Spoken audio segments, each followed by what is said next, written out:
तो तुम मोदी मोदी मोदी करके है। इनको पढ़ना तक नहीं आता है। सीएजी रिपोर्ट, अनुराग ठाकुर वो अपने केंद्र की बात करे, यहाँ पर उंगली ना करे दिल्ली सरकार के कार्यों में बैठेंगे जिनको जनता ने चुना है, और 48 लोग वो बैठेंगे जो सत्ता में बैठ। कार्ड योजना के 10 लाख लाभार्थियों को एक ही मोबाइल नंबर से जोड़ दिया गया था। या फिर वहीं पे भी वो नुक्ताचीनी लगा दोगे कि जो पेंशन ले रही है उसको 500 का सिलेंडर नहीं देंगे। बीजेपी वालों का नारा अपने घर में रखे सदन में कि मोदी बैठेगा वहां पर। राजनीति पर सवाल कर लो, ये बताते नहीं है। इनसे पूछो काला धन क्यों नहीं आया, पूछो ना अनुराग ठाकुर से भाई काला धन क्यों नहीं आया। मैं पूछना चाहता हूं उस बेवकूफ नेता से, जब विपक्ष को बाहर निकाल दिया तुम लोगों ने, सीएजी रिपोर्ट में जो 14 कार्य हैं, जो 14 विभाग हैं, इस बात का सबूत है कि उसने काम। विकास करना भारतीय जनता पार्टी के बस की बात नहीं है, ना इनके नेताओं के बस की बात है। जो सरकारी कर्मचारी है उसको नहीं देंगे, जो इनकम टैक्स भरती है उसको नहीं देंगे। यही में रहते हुए निगम के सदन के अंदर, एमसीडी सदन के अंदर माइक तोड़ती थी, कुर्सियां फोड़ती थी, और जो पोडियम को तोड़ती थी वहां पर। नमस्कार, मैं पूनम और आप देखना शुरू कर चुके हैं विस्तार भारत। आपको बता दें कि दिल्ली में डबल इंजन की सरकार बन चुकी है और लगातार भाजपा जो कहती है कि अगर हम दिल्ली में आएंगे तो हम सारी सुविधाएं देंगे। और कहीं ना कहीं आपने देखा कि जिस तरीके से चुनाव में भाजपा ने कहा था कि हमारी सरकार आएगी तो हम 500 रुपए का सिलेंडर देंगे। यहाँ की जनता से जुड़ने की कोशिश करेंगे, जानने की कोशिश करेंगे कि डबल इंजन की सरकार पे जनता कितना विश्वास कर रही है और जो वादे किए थे भाजपा ने उन पे कितना विश्वास कर पा रही है। सीधा जुड़ेंगे। क्या नाम है? मेरा नाम संजय है। क्या लग रहा है दिल्ली में डबल इंजन की सरकार बन गई, कितना विकास देख पा रहे हैं और कितना विश्वास कर पा रहे हैं? देखिए, डबल इंजन की सरकार हो या ट्रिपल इंजन की सरकार हो, विकास करना भारतीय जनता पार्टी के बस की बात नहीं है, ना इनके नेताओं के बस की बात है। एक ऐसी महिला को मुख्यमंत्री बना दिया है इन लोगों ने, जो निगम में रहते हुए निगम के सदन के अंदर, एमसीडी सदन के अंदर माइक तोड़ती थी, कुर्सियां फोड़ती थी, और जो पोडियम को तोड़ती थी वहां पर। ऐसी महिला पास से क्या मतलब है? क्यों नहीं है? पास से मतलब क्यों नहीं है? आप मुगलों की बात करोगे, अंग्रेजों की बात करोगे, सबकी बात करोगे तो इनके पास्ट की बात नहीं होनी चाहिए। इनके संकल्प पत्र में लिखा हुआ है कि होली आने पर हम दिल्ली के वालों को 500 रुपए में गैस का सिलेंडर देंगे महिलाओं को। तो क्या सभी महिलाओं को देंगे? या फिर वहीं पे भी वो नुक्ताचीनी लगा दोगे कि जो पेंशन ले रही है उसको 500 का सिलेंडर नहीं देंगे। उन्होंने जुमला 15 लाख का बोला था कि 15 लाख देंगे, काला धन लाएंगे। यही जुमला इन्होंने दिल्ली में फिट किया, हम 2500 हर महिला को देंगे। हर महिला को देने से पहले ही पीछे हट गए। आज के टाइम पर इनकी हिम्मत नहीं है कि 14 की 14 सीएजी रिपोर्ट एक टाइम पे टेबल कर सके। ये इतने डरे हुए लोग हैं तो इनको पढ़ना तक नहीं आता है। इनको पढ़ना तक नहीं आता है सीएजी रिपोर्ट।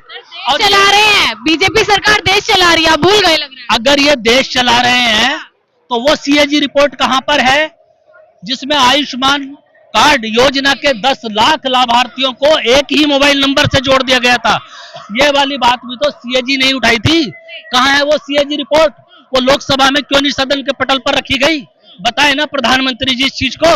अपनी सीएजी रिपोर्ट तो गायब कर देते हैं, और केजरीवाल सरकार की सीएजी रिपोर्ट एक एक करके टेबल करके लेके आते हैं। केजरीवाल सरकार ने दिल्ली के अंदर इन 14 सीएजी रिपोर्ट में जो 14 कार्य हैं, जो 14 विभाग हैं, इस बात का सबूत है कि उसने काम किए हैं। क्योंकि काम किए हैं तभी सीएजी का ऑडिट हुआ है। सुनिए सुनिए पूरा सुनिए, सवाल ले लीजिएगा। 14 रिपोर्ट का मतलब क्या है कि 14 विभागों में काम हुए हैं, तभी उन 14 रिपोर्टों के सीएजी रिपोर्ट ने ऑडिट करके अपनी ऑब्जर्वेशन दी है। सीएजी रिपोर्ट ने यह नहीं कहा कि केजरीवाल ने 2002 करोड़ का भ्रष्टाचार कर लिया है, पैसा लेके चुनावों में लगा लिया है। ये कहीं साबित नहीं हुआ है, ये कहीं नहीं हुआ है। उपराज्यपाल दिल्ली सरकार अभी भाषण करते हैं। देखिए, आपको याद होगा एक नेता है इनके, अभी मंत्री भी बने हैं शायद, वो कहते हैं कि उपराज्यपाल साहब का जब अभिभाषण होता है सदन के अंदर, तब विपक्ष को या किसी को भी हो हल्ला करने की आवश्यकता नहीं होती है। मैं पूछना चाहता हूं उस बेवकूफ नेता से, जब विपक्ष को बाहर निकाल दिया तुम लोगों ने, सारे को सारे विपक्ष को सस्पेंड करके, और जब उपराज्यपाल महोदय अपना अभिभाषण पढ़ने के लिए खड़े हुए तो तुम मोदी मोदी मोदी करके हूटिंग कर रहे थे। क्या ये उपराज्यपाल की गरिमा के पद का अपमान नहीं है? सर ये तो नारा ही चल रहा है, हर हर मोदी घर घर मोदी चला हुआ है ये तो already। तो बीजेपी वालों का नारा अपने घर में रखे, सदन में, क्या मोदी बैठेगा वहां पर? जी जी बिल्कुल। कौन बैठेगा वहां पर सदन में? चुने हुए 22 विपक्ष के लोग बैठेंगे जिनको जनता ने चुना है, और 48 लोग वो बैठेंगे जो सत्ता में बैठे हुए हैं। सदन में कार्रवाई नहीं करने दे रहे थे इसलिए निलंबित किया है। काम करने के लिए वहां बैठा हुआ है। प्रस्ताव पास करो, 2500 रुपया हर महिला को दिल्ली की मिलेगा। वहां पर मोदी मोदी करने के लिए चुन के नहीं भेजा हमने आपको। वहां पर जाकर नोटंकी करने की जरूरत नहीं है। चिल्लाते हैं मोदी मोदी मोदी मोदी, अपने घर में रखो ना मोदी को। सवाल ये उठता है ना कि अभी सरकार बने 1 महीना नहीं हुआ, अतिथि लगातार ये कह रही है महिला निधि दीजिए, महिला सम्मान निधि दीजिए, तो धैर्य तो रखना पड़ेगा ना। तो संकल्प पत्र में 18 जून की तारीख डाल देते। क्यों लिखा 8 मार्च को हम जो है 2500 रुपया दे देंगे? 8 मार्च अभी निकला नहीं है ना सर। 8 मार्च तो अभी तो आपने जो है बजट भी पास नहीं किया, कहाँ से दोगे आप? बिना बजट पास करे ही क्या आपको जो है पैसा एलोकेट हो जाता है? सरकार का सबसे पहले बजट पास होता है, उसके बाद हर विभाग का एलोकेशन किया जाता है, कौन से विभाग में कितना पैसा खर्च किया जाएगा, हम वही पूछ रहे हैं। सवाल ये उठ रहा है कि हमारा मांग ये है माननीय मैडम सीएम रेखा गुप्ता जी से कि जब आपने अपने संकल्प पत्र में कहा और माननीय प्रधानमंत्री जी ने, गृह मंत्री जी ने और बड़े बड़े नेताओं ने ये कहा कि दिल्ली की हर महिला को हमारी सरकार बनने के बाद भारतीय जनता पार्टी की सरकार 2500 रुपया 8 मार्च से पहले पहले उनके खाते में दे देगी, तो फिर अब ये आपत्ति कहां से आ गई कि जो इनकम टैक्स भरती है उसको नहीं मिलेगा, जो पेंशन लेती है उसको नहीं मिलेगा, जो साधन संपन्न है उसको नहीं मिलेगा। सर सवाल सुनिए, अनुराग ठाकुर है कि हम दिल्ली वालों को उनकी आर्थिक स्थिति की वजह से समर्थन देंगे, जरूरी नहीं है जो सही है उसको भी पैसा मिले। अनुराग ठाकुर के हस्ताक्षर हैं तो संकल्प पत्र के ऊपर? कौन होता है अनुराग ठाकुर?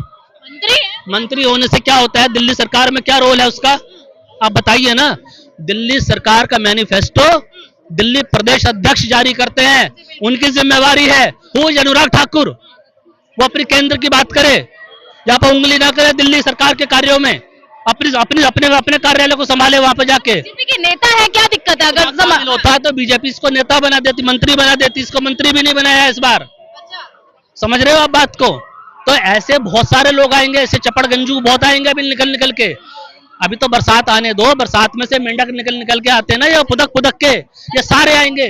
इनसे देश की राजनीति पर सवाल कर लो, ये बताते नहीं है। इनसे पूछो काला धन क्यों नहीं आया, पूछो ना अनुराग ठाकुर से भाई काला धन क्यों नहीं आया। 2014 में बोला था ना कि इतना काला धन है 15-15 लाख दे दूंगा, अरे आज भी सिलेंडर 800 रुपए का दे